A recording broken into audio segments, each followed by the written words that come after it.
Jadi di sini aku nggak sendirian nih.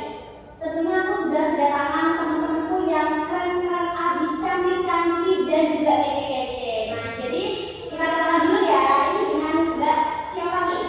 Halo, aku Nina Faradina, bisa dipanggil Nina dari Fakultas Keguruan dan Ilmu Pendidikan dari Prodi Pendidikan Pembangunan.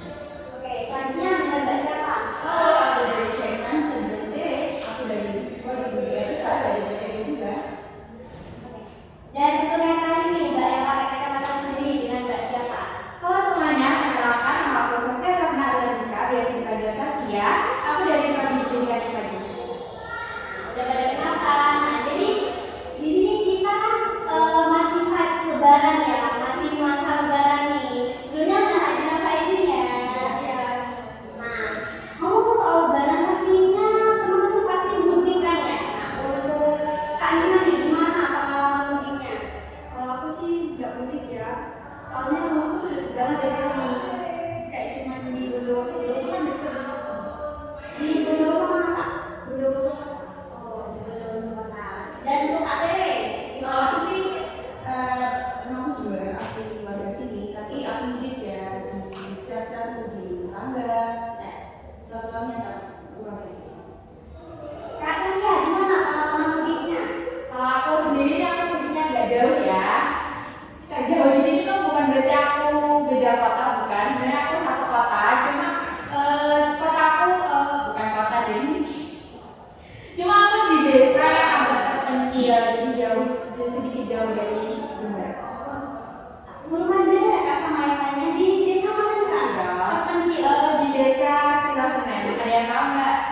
Silosanen itu daerah sana ya Kak, dekat Mayang itu ya Kak? Iya, agak jauh sih lumayan dari sini. Dan akses ke sana tuh lumayan susah ya. Jadi menjadi pengalaman mudik yang luar biasa.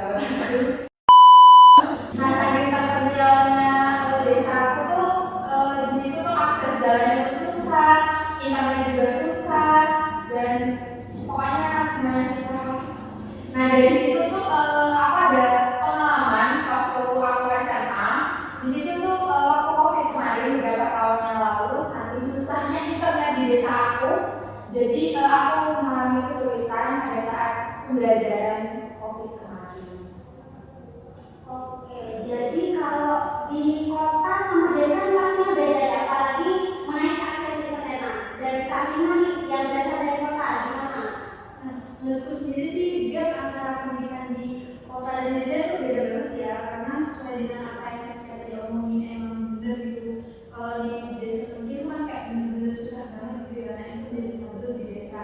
Kalau di kota sendiri itu kan apa-apa kan udah ada akses. Nah, pas waktu ini sesuai dengan pengalaman sekian pas waktu pandemi COVID kemarin, nah kalau di sekolahku sendiri, kalau di kotaku sendiri itu sekolahku itu menerapkan pembelajaran online. Jadi semua pembelajarannya itu di online kan menggunakan HP.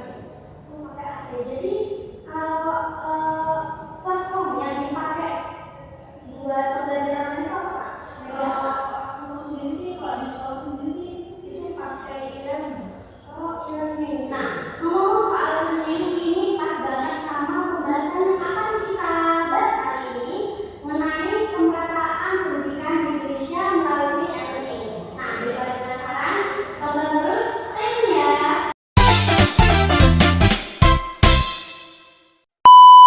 Seperti yang kita ketahui, pendidikan di Indonesia ini masih belum merata.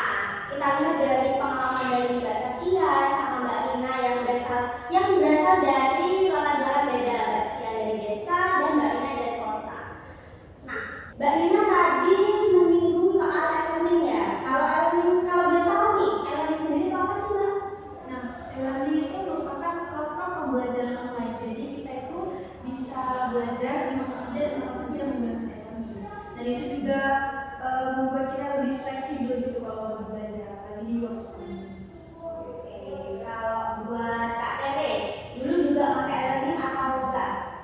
Kalau di sekolahku sih sama pakai learning kayak menurut itu kalau kita menggunakan learning itu kayak aktivitas belajar itu semakin mudah gitu. Kayak bisa belajar, terus sinyalnya juga agak enak sih pakai learning. Jadi aksesnya buat learning itu enak gitu. Nah, kalau yang aku tahu nih ya, e-learning ini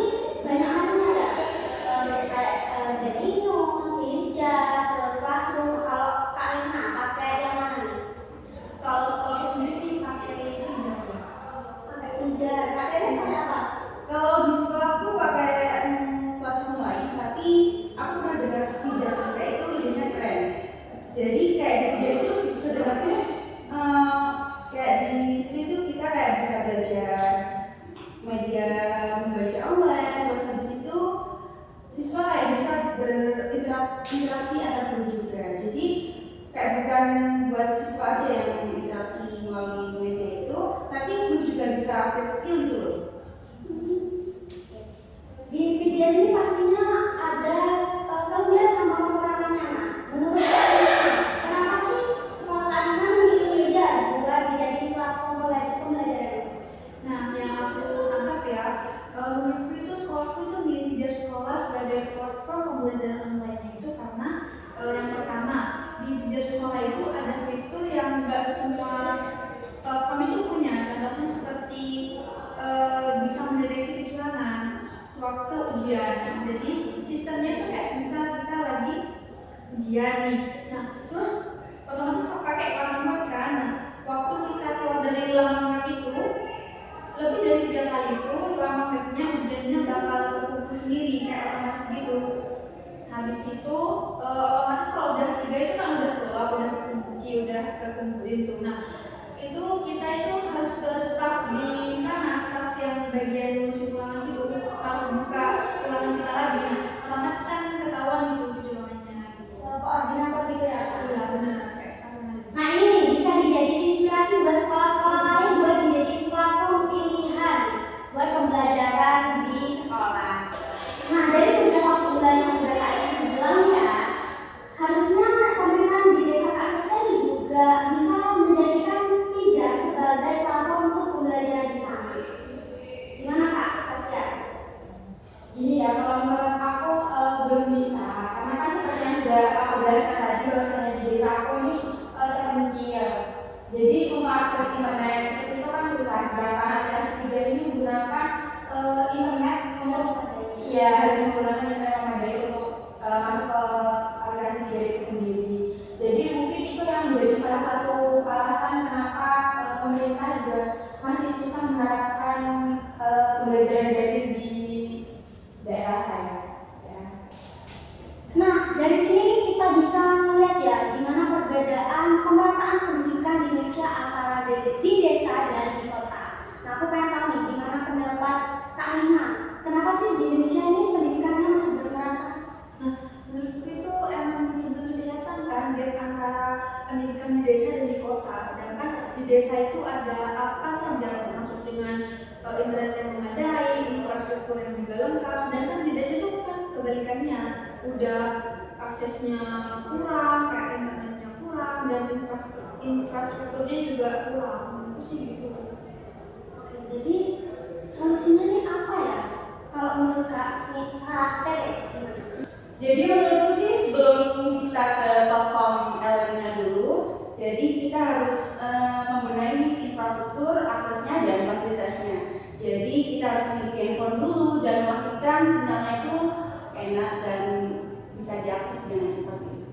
Oke, itu solusi dari Kak Tere. Nah, kalau buat Kak Saskia nih, kan yang mungkin emang merasakan ya gimana perbedaannya, kan latar belakangnya dari desa nih, gimana Kak? Nah, kalau aku sendiri tuh setuju ya sama pendapatnya Kak Tere. Jadi perlu diperhatikan oleh pemerintah dari desa-desa yang terpencil untuk membenahi segera seperti infrastruktur, jaringan-jaringan yang kurang memadai agar memudahkan pendidikan agar lebih maju di desa-desa terpencil. Jadi perlu mendapat perhatian khusus dari para pemerintah. Karena aku sendiri kan dari desa terpencil, jadi ngerasain banget susahnya